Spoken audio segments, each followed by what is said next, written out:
Y'all know we have some changes this week. This is my ode to Coach Kelly. Thank you. Well, this is a great way to get started, and I haven't even won all my games yet.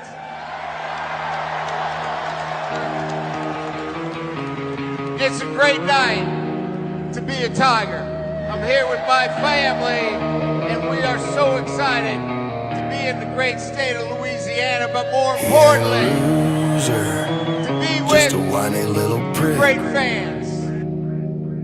Fake draw, fake swag, got booted real quick. Came from the dawn, thought he'd run the SEC. Now he's crying in Columbia gear, begging for peace. Stomped by Kentucky, kicked by Mizzou. Golf cart riding while his team looking through. He ain't a loser, just a whiny little punk. LSU paid millions for a whole lot of junk.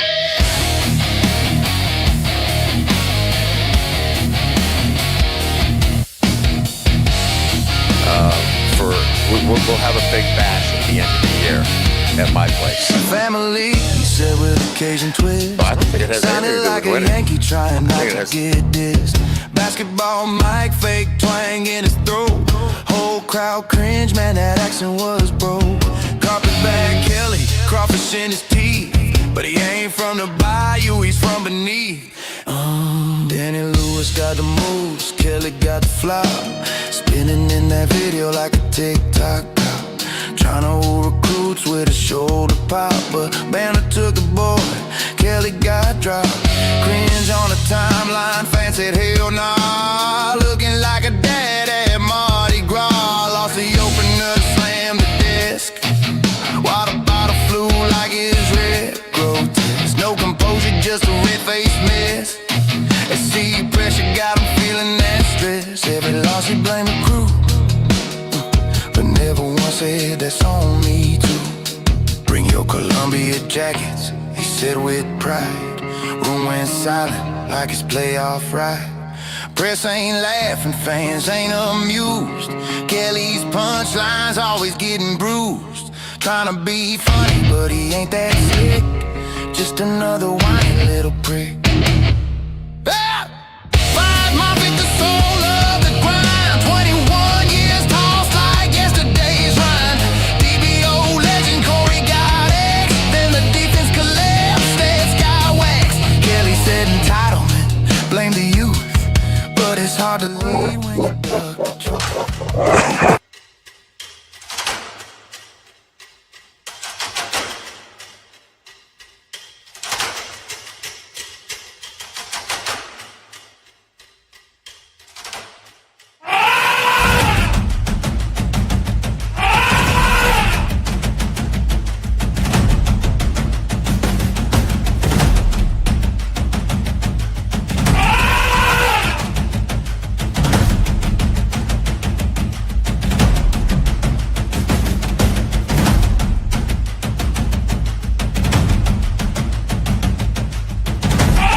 I got caught up in the rock music. You know, I like headbanging. You know what I'm saying?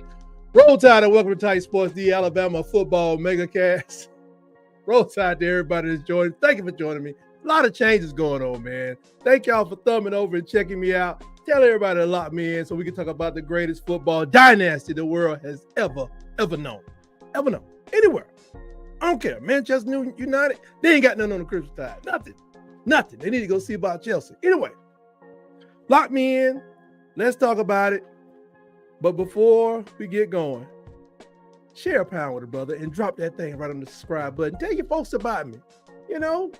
And remember, if I'm able to successfully stimulate the happy juice in your gray matter and make your funny bone jiggle, please let the algorithm know what's going on. Let the folks over there in Silicon Valley know what's going on at Google. Poke that like button right now. Ladies and gentlemen, buckle in. I got to give you an update on the Crimson Tide, but this is the moment. The SEC has flipped the script. A lot of stuff going on. They're handing out pink slips out here.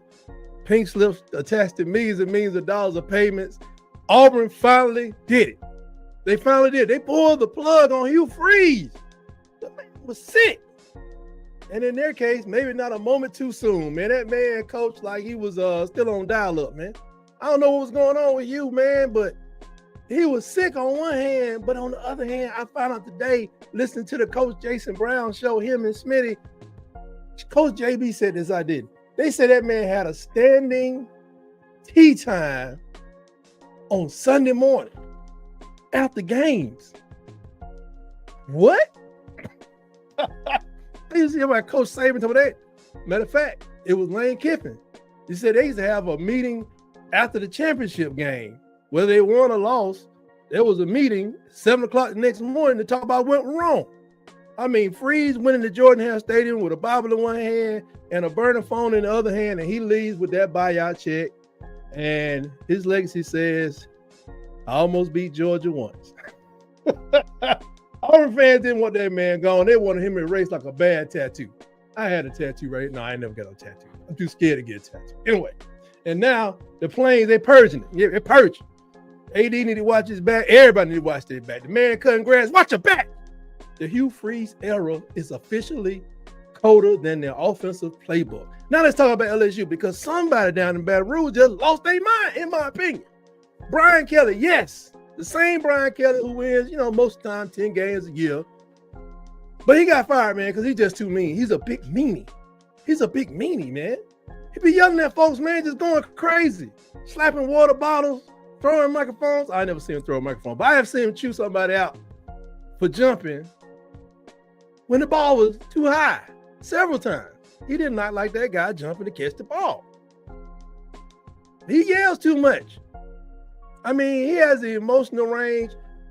He reminds me of that childless auntie, because she's young. She ain't married. She the youngest auntie at the Thanksgiving dinner, and everybody else go bowling. They leave her at the house to babysit all the little kids. And it's a lot of yelling going on, folks. Yeah, because she ain't ready. That's how he is.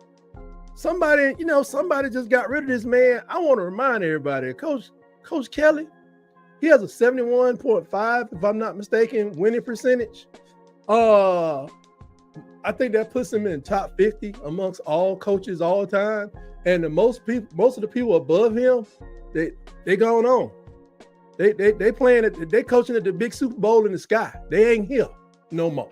For like Bear Bryant and Bobby Bowden, Alonzo Stagg, John Heisman. That's the kind of winning credentials this man got. So, like I said, man, he didn't lose his locker room. He just scared him to death. He's a winner, man, but he's a screamer too. I don't know how that works out personally, but men that scream, dude just, LSU wanted that championship, They want championships over victories. They want it all. And now they stuck on the coaching carousel, hoping they get the next guy with a title. I'm saying if John Gruden don't go down there, and that's no guarantee that he's going to win, but that's the guy that fits LSU to me, because you got to have somebody weird. I heard the guys say that the other day. So you got to have somebody weird. Les Miles, he ate grass on the sideline, folks. Okay, Coach O, not your typical coach. Just not your typical. He ain't somebody weird. I mean, Lane Kiffin, nah, he ain't weird. He just a little cocky. He ain't weird. Now Signetti, he's weird because he's super cocky. And I'm like, I have to look at the team every time I hear Signetti say something. I'd say that is Indiana. Anyway, he's getting better, but folks, he's real cocky. But they need a title, man. They want a title, man. I think they're going to regret this move along with a lot of these teams. I'm doing a series now. Every week I drop something on the coaching carousel. Some of these teams are just trying to figure it out. They want their coach. Get rid of coaches. Some of them doing it so they can get their ticket sales back up, and I get it. Because folks, like my beloved people at Tuskegee, if you think we're going to be showing up to watch this man get beat by Morehouse and lesser teams and teams that just started a program 7 years ago, you must be out your mind. Y'all better get Aaron James up out of there. Yeah, he need a pink slip. I don't know what his buyout look like, but get that man a car in a Newport, tell him to kick rocks. Okay, go ahead and give him a six-pack of Sterling Big Mouth as well. Meanwhile, in Tuscaloosa, the tide is coming out fresh, like a lion coming out of a nap. Fresh legs, fresh schemes, got an appetite for destruction. But they'll be without Jerry Kirkpatrick. Jerry Kirkpatrick he had too much time in his hands, so he took his Benz for a stroll. He got wild with it. Now I saw the charges and stuff, but he got spared because my understanding, one of the patrol cars had to get out of his way. Bro, I don't know who you think you are. You done lost your damn mind. I don't know if you ever play at Alabama again. But, bro, you lost your mind.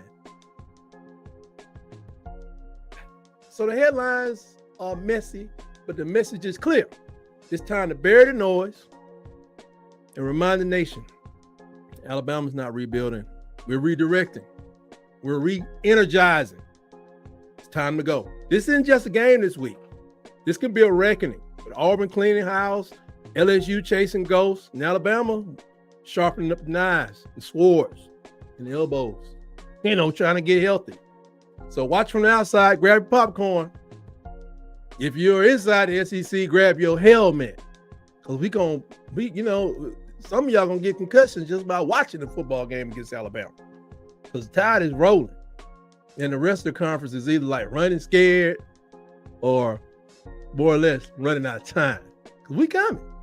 Let's get down to business. Don't let the bruises at LSU fool you. Don't let they bumped up, they scarred up, they scuffed up. Listen, man, we are sitting pretty at 71, ranked number 4, 5, whatever, getting ready to go and steamroll whoever walks into Brian and Denny looking for a game. We're ready. We think we're ready. That's good. But before you start counting this W up because you think LSU is limping around, I know they're a 10.5 underdog. That could go up or down. I don't really care. But their locker room, it's been more chaotic than Bourbon Street and Mardi Gras. But don't let the dysfunction fool you. This is a dangerous game. Just like the one that we will play in Lee County, Alabama. It's a dangerous game.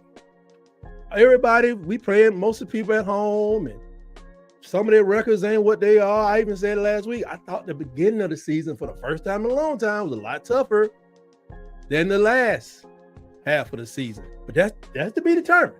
Games got to be played. LSU is a soap opera in cleats. Brian Kelly coming out with his family thing. It was a cultural mismatch from day one. The man can coach, but he just don't fit in Baton Rouge. And now he out there. They got rid of him. They just swipe right or swipe left. I don't know. I've been married forever. He's like a bad Tinder date. They say get out. Get out. No.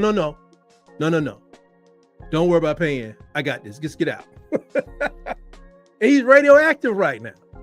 If he went on the coaching Tinder, I'm telling you, it's not going to last long. If he wants to coach again, he could get on TV where he could, maybe yell at somebody, yell at Nick Saban. He going to catch an elbow to the side of the head. But then they had their collapse. They were 4-0. Then they had this number one transfer portal class. It was hyped up, Then they got 3 losses in 4 games, including that beatdown. Tammy put it down. Tammy put it down, 49-25. The wheels just have fallen off. It was like, no, this ain't the dude no more. Everybody was, I don't know if you saw in the little video I put. Did you see anybody patting him on the back? Like, we can get him next time, coach. Hey, man, you know, it's tough loss. Hey, it happens to the best of them. They ain't say nothing to that man. He's walking off the field. I don't even know if his family came. His family probably was already on the plane. Like, run, Brian, run. But the rumors was there. You know, he probably went to the press conference. I ain't listened to it, blaming folks like he normally do. Probably slapped the water bottle, you know, knocked the microphone over something. Talk about who he's going to shake up on the staff. They got rid of him before that happened. But here's the twist. Even in life, desperation is a weapon. How many millionaires you listen to talked about they lived in a car? They lost somebody. They lost everybody. And they ain't had nothing to focus on, so they just went on and became successful. So, they, you know, they got nothing to lose. The interim coach, they cool with him. Good thing, while our coaches have some idea where he's coming from, but they're fighting for pride, for draft stock, for each other, and some for their remaining NIL and future NIL contracts, because they got some nice pieces down there. So you think a team like that's just going to roll over? Nah. They're going to come out swinging like it's a bar fight, man. You know, and if Alabama isn't locked in, if we come out slow, sloppy, soft acting, not focused, some combination in between South Carolina and the FSU game, this could get very messy. Coach DeBoer has to have the Tides firing on all cylinders. No sleepwalking, no slow starts. LSU's true defense is still legit. Top 25 to top 35 in total yards. They give up 18.9 a game. Garrett Nussmeier, if you look at his whole game, what you would see is he's streaky. 1,800 yards, 12 touchdowns. He throws touchdowns, but he throws interceptions. We'll be looking for those. But he got a cannon. If you give him time, he's going to make you pay.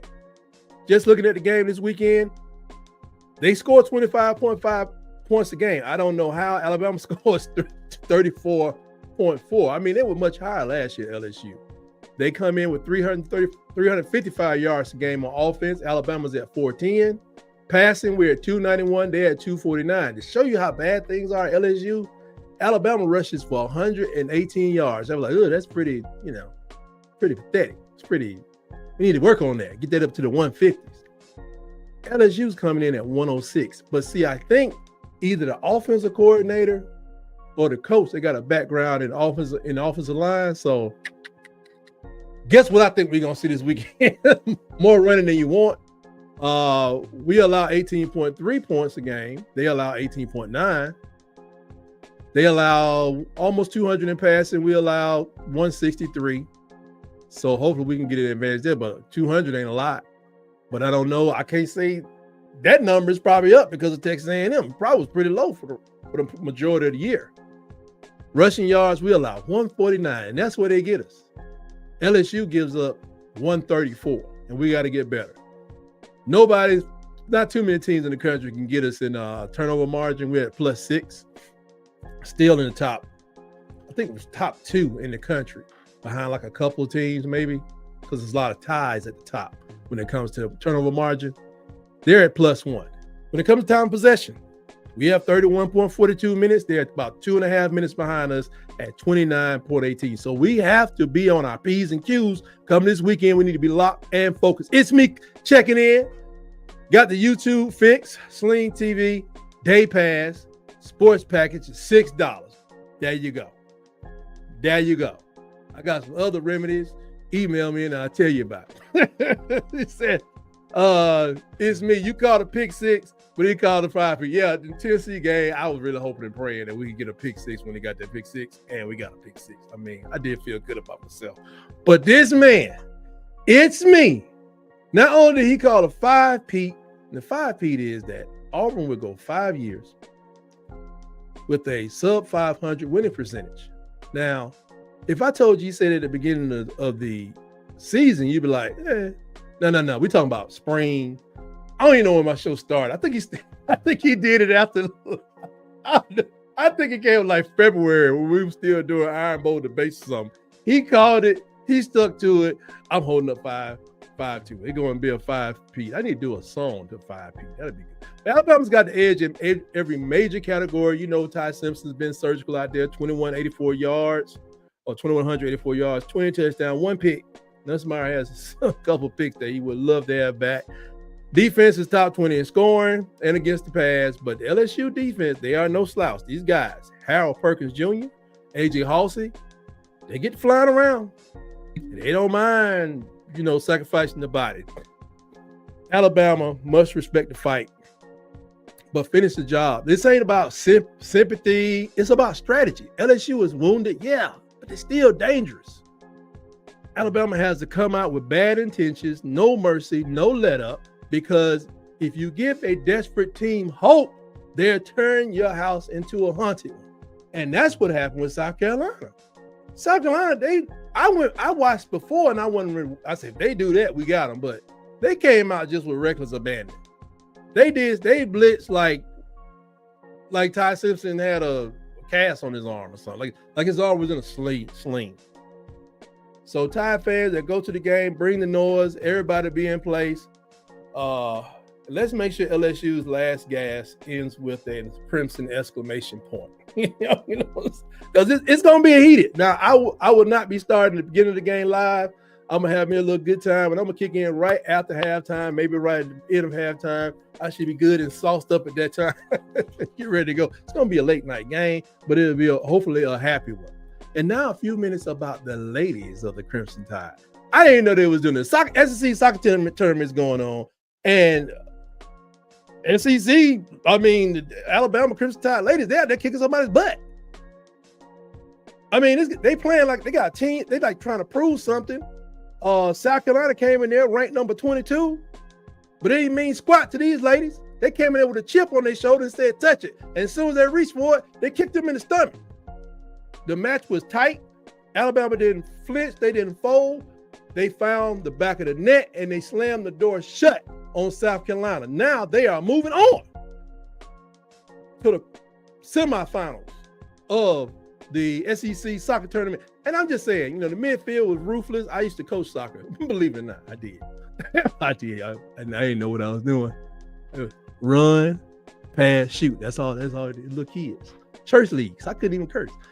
They was cold, man. The defense was unbothered. They were surgical. They played like they were tired of being overlooked. And they ready to make their mark out here. So they go into the quarterfinals. And, I just got to give them they do. Let me find my button. I'm going to give them I'm giving applause for the ladies out there doing that thing. Yeah, they earned it.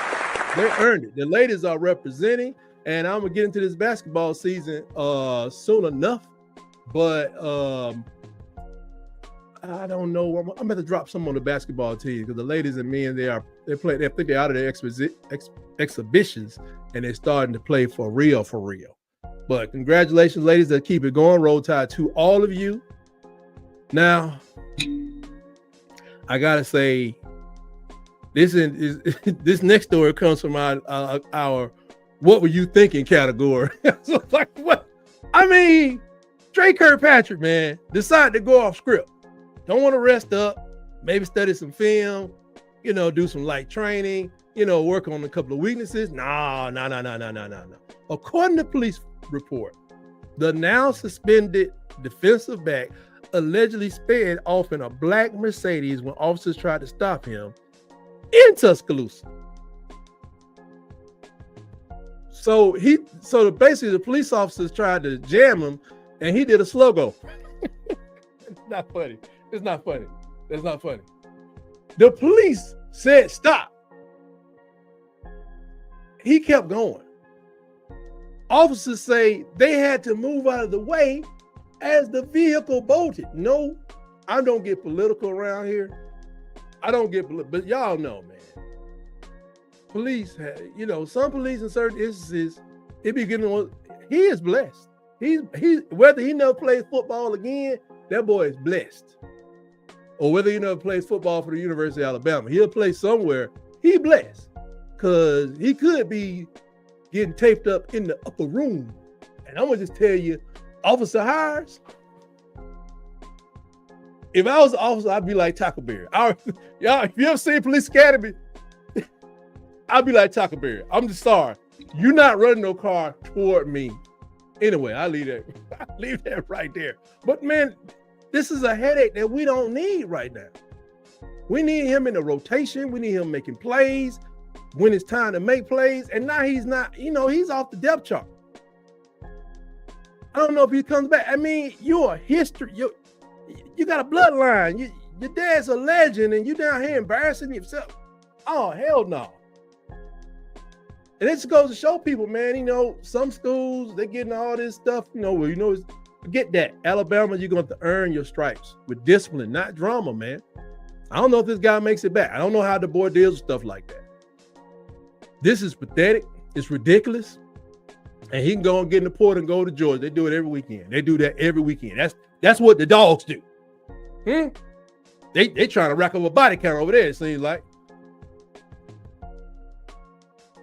We don't do that, man.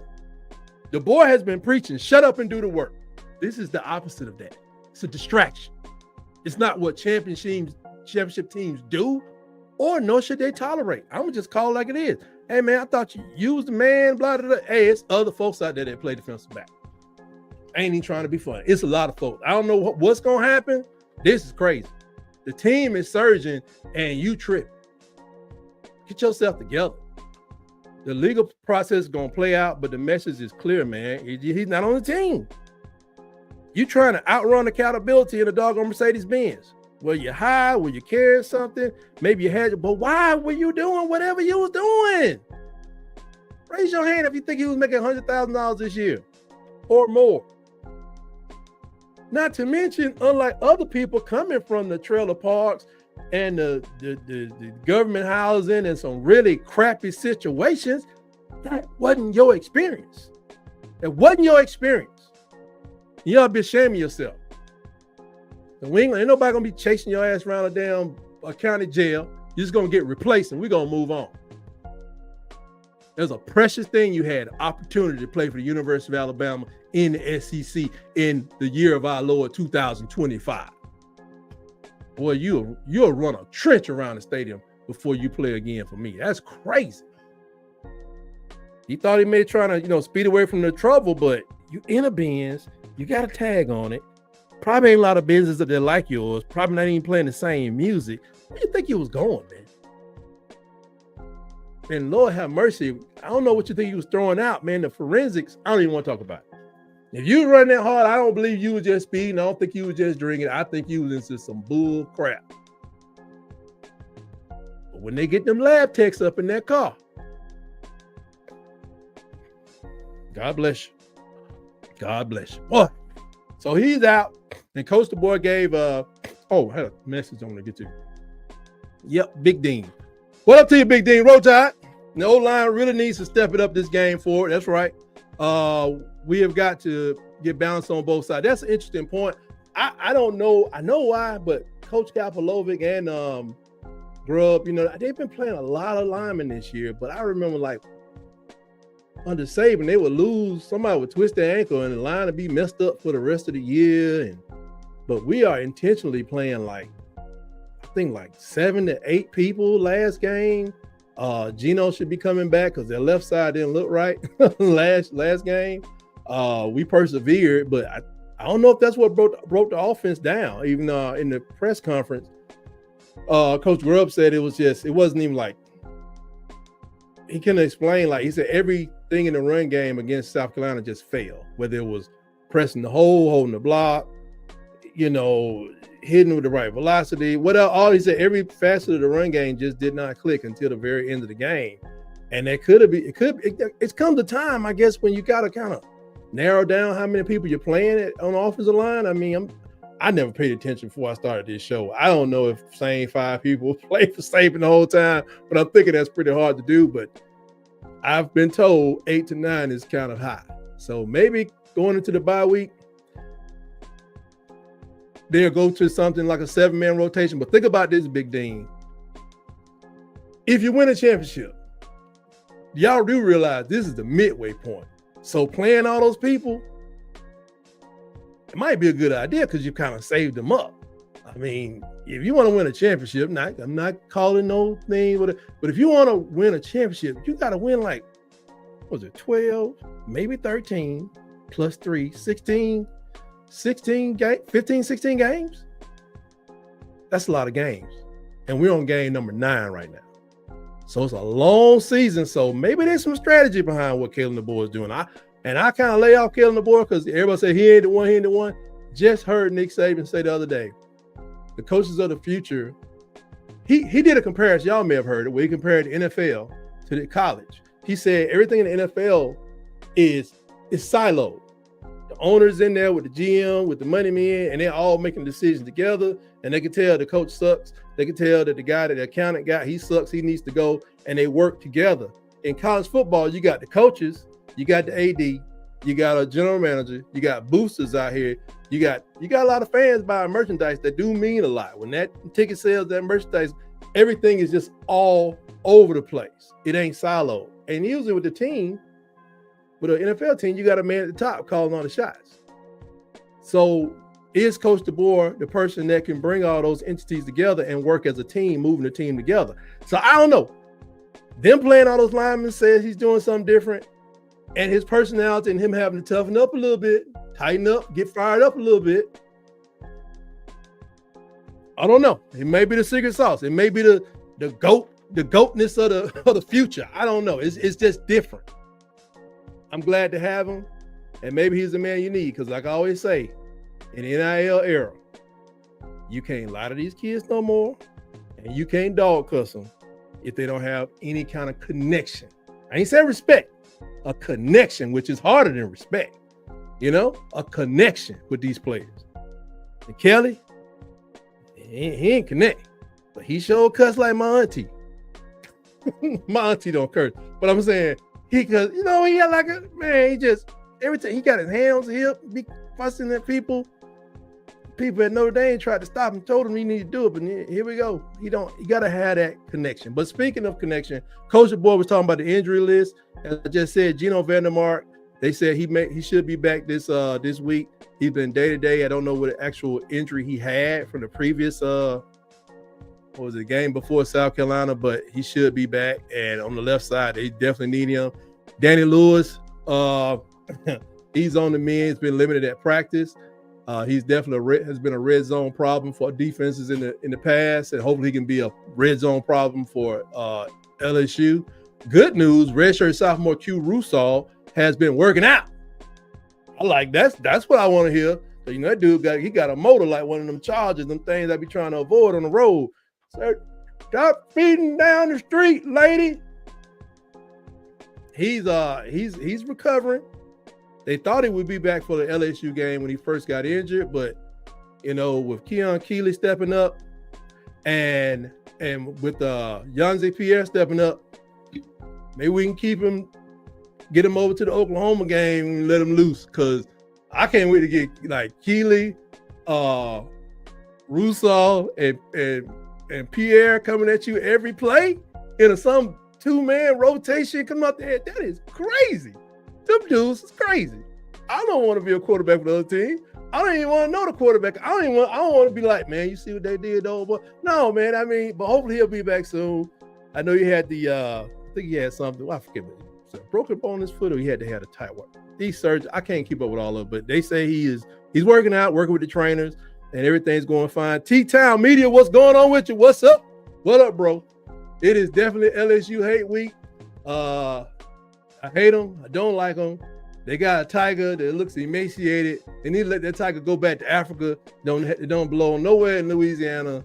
And even if it did, the crackheads may skin it for crack. Anyway, but they say he could suit up for the game. But I hope he just let him lay low. So the vibe is pretty good, man. Tuscaloosa. It's a next man up philosophy. We're expecting the same level of violence from each person. And, if LSU think they're going to catch a slipping, man, they better bring more than prayers and hope. As I always say, hope is not a plan. The Crimson Tide got to come up with that fire. Coach DeBoer got to light them up. He got to light. Y'all seen in the walkway, in the tunnel, when Coach the boy be what, he's like he gonna just turn around and slap somebody in the chest. I want him to just slap Ryan Williams right in his doggone somewhere where he can still play. Slap him in his right here somewhere. Like, get your head in the game, what? He gonna do it after a while. He gonna do it after a while. Ever since that day, Tim Keenan got in his ear. He's been a different dude, and I love it. He ain't the other guys and this guy. He is fired up, Caleb DeBoer, and I am okay with that. He broke his foot doing that Georgia game. That's right, broke his foot off of somebody's ass. So I want him to take his time with his broken foot because you got so many bones down there. They're all flexible, depending on how much milk you've been eating and the torque you put on your body. It could be, I don't want it to be just some come out there and you snap the other one or something like that. And I was really glad to hear in the press conference today how press conference on Monday, how our seniors are stepping up. Deontay Lawson, that strip, the improvement in the running game that they've seen in Tim Keenan. Because one thing, if you get it on tape, you can kind of show it to somebody else. But we better be recruiting them linemen. We got to fix lineman issues. We got to get a couple of them big dogs out there. I know they can stay at home. They ain't got to come from Iowa. They ain't got to come from Maryland, New Jersey, Texas to come to Alabama. But we're going to have to get us a couple of them refrigerators that run 5 flats up in there because we're going to need them next year and years going forward. So the tide is on the roll, and it doesn't, when they get hurt, we don't put our heads down unless there's some serious tragedy. But it's good to be able to say who's next. And they keep rolling through these injuries, some key injuries to me, especially on defense. So I'm glad to see it. I mean, I don't know how they're going. I mean, did y'all expect Yonze Pierre, Keon Keeler to just step in and kind of have better performance or the expected performance of a Q Resort? I didn't, but we got it. But that's up. That's next. That's all I got for this time. We'll see you next week, right here at 7:00 Eastern, 6 p.m. Central. People always tell me I gotta say this, and I never can remember what it is. But next for me is a cigar and a YouTube yoga class. Yeah, that's another program I'm working on putting that together. But before I go, I want to thank you all for joining me. I want to thank Big Dean, T-Town Media, It's Me for checking in today. Roll Tide to all of you, and thank you all for making Alabama great always. And I want to say what's up to my folk out there. They know who they are. Be Sharp at Sharpshooters Podcast, Kangaroo Black, Bama Moore, The Long Run with Piano Man, Rags and Fitness. Roll Tide to all those guys out there. They are the Crimson Tide flamethrowers out there in the YouTube atmosphere and beyond, Twitter and other places too. But I want to say all the best to the brothers at Auburn Addicts. They having a rough week. Water Cooler Podcast, Bubba and the Old Man. It's SEC season, and over at the Uptempo Podcast, straight out of Florida, with my man Dustin and Huggy Beard himself, aka the Rooster Mac, and Vandy Chris. Vandy Chris, man, I don't know what happened. Y'all fell apart and y'all got back together, but it came up short. But to all those guys, I'm hoping that you guys have the greatest tiddlywink season the SEC has ever seen. And before I get out here, you guys may have seen it. You might not have seen it, but I just want to play this one more time because I have no use for it after really this week. It is my ode to Hugh Freeze, and I just want to share it with all of you.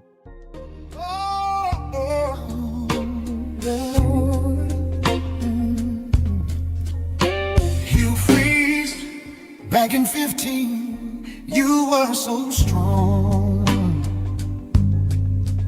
Beat down twice, felt like nothing was wrong.